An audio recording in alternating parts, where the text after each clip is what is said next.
Okay, so my first question would be, I'd like to relate it to you. So I've seen your previous speeches before on YouTube. You're a specialist in comparative religion. So when you compare Islam and other religion like Hinduism, like quoting scriptures from Bhagavad Gita or something, don't you think there is a possibility to misinterpret it and provide misguidance to those who doesn't belong to that faith? What's your name, brother? Pardon? Your name? Sashi Varman. Okay. And if it is proven that there is a misinterpretation in your speech, does that mean that you failed to carry out your duty as a Muslim professional? The brother asked a very good question, a very relevant question to the topic. I'd like to thank him. His question is that I'm a specialist of comparative religion. I prefer calling myself a student of comparative religion. And when I quote scriptures of other religion, like whether it be the Bhagavad Gita, whether Veda, whether Bible, and if I misinterpret that scripture, then isn't it wrong as a Muslim? Totally wrong. I agree with you. That's the reason after every lecture of mine, we have question answer session. Most of the religious speaker, whether it be Hindu, whether it be Christian, whether it be Muslim, most of the majority, more than 90%, after this speech, they have no question answer session. Sheikh Didat was the first one who started, and now, mashallah, many of us, after every lecture, we have a question answer session. Why? So that if you disagree with us, you are open to ask the question. In the question answer time, if any speaker, including myself, if the questioner proves that my interpretation is wrong, if they prove to me, first I will say, I am sorry, I will take it back. If I make a mistake, as a Muslim, compulsory, I would apologize. I would first say, I'm sorry, I misunderstood your scripture. Inshallah, in future, I will not quote it. Never in my life of 25 years of dawah, more than has a single question, mashallah, I can make mistakes. I'm a human being. I'm not perfect. No human being is perfect. Not a single questioner ever quoted me anything and proved me wrong. Alhamdulillah. I can be wrong. I can be wrong. Therefore, we say, ask the question.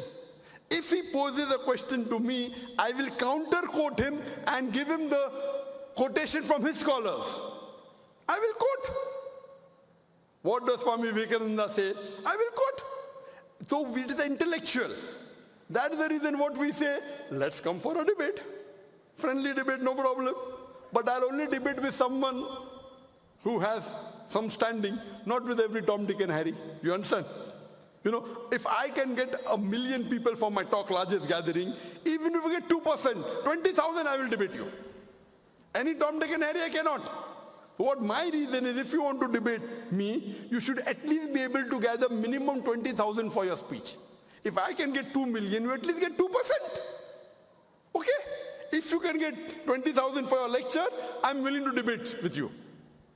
If you cannot get, you give it to someone who can get. And there are many Hindu speakers in the world. There are many Christian speakers in the world who get 100,000 and more. In India, many people. You know, Shishi Ravi Shankar. He gets audiences of 100,000. I debated with him. And you know the outcome of that. Have you seen that debate? Yeah.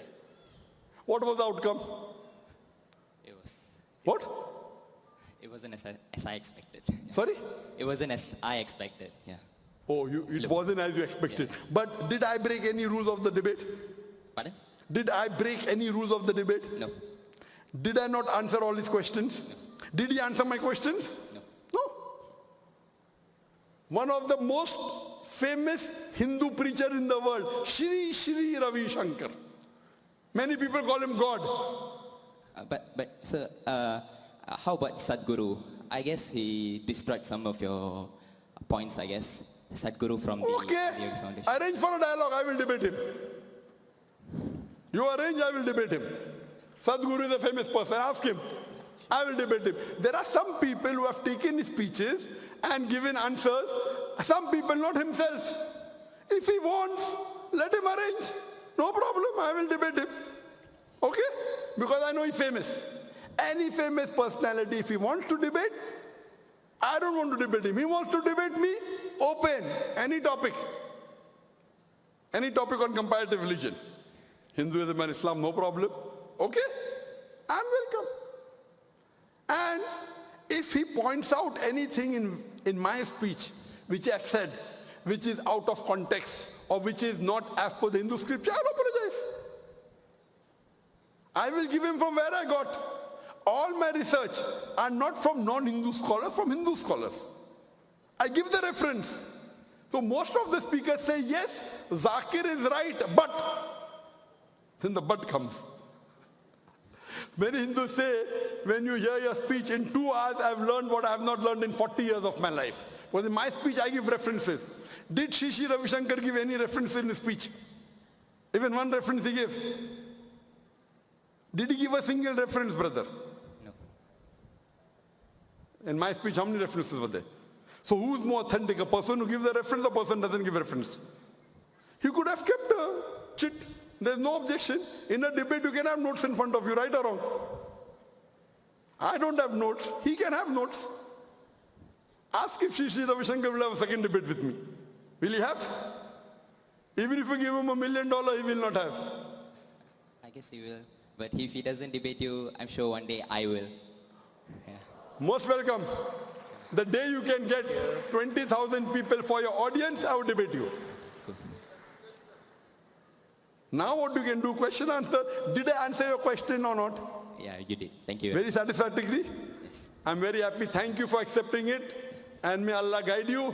And I'll pray for you that you come to the truth, brother. Thank you. Thank you very much. Yes, you're most welcome.